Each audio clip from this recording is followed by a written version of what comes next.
नमस्कार. मी प्रदीप जोशी आणि आपण पाहत आहात ऑफिशियल प्रदीप जोशी. सत्ता कोणाला मिळते?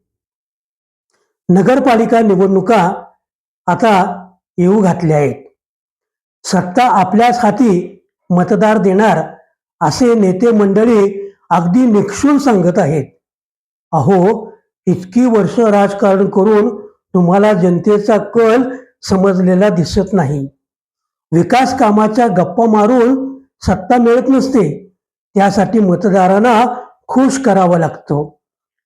सवय तुम्हीच लावली आहे. जिकडे तिकडे जिकडे पैसा तिकडे सत्ता असे जणू समीकरणच झाले आहे.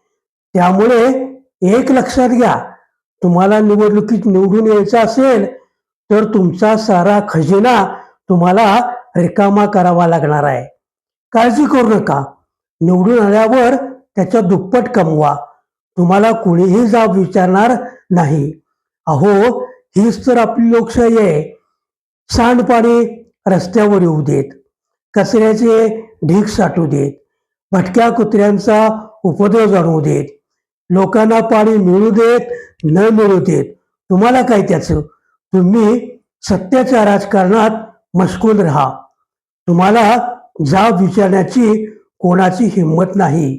कारण त्यांना गप्प कसं करायचं याची शक्कल तुमच्याकडं बरोबर आहे. आम्ही लाचार मतदार तर काहीच करू शकत नाही. सगळे राजकारणी एकसारखे, एकाला झाकावं दुसऱ्याला उघडावं. अंधभक्त पाठबळ द्यायला तयार असतातच. त्याला आपण तरी काय करणार? चला, आलिया भोगासे म्हणायचं आणि निवडणुकीच्या गमती जमती बघत बसायचं. एवढंच आपल्या हातात आहे. धन्यवाद. माझा हा व्हिडिओ आपणास कसा वाटला?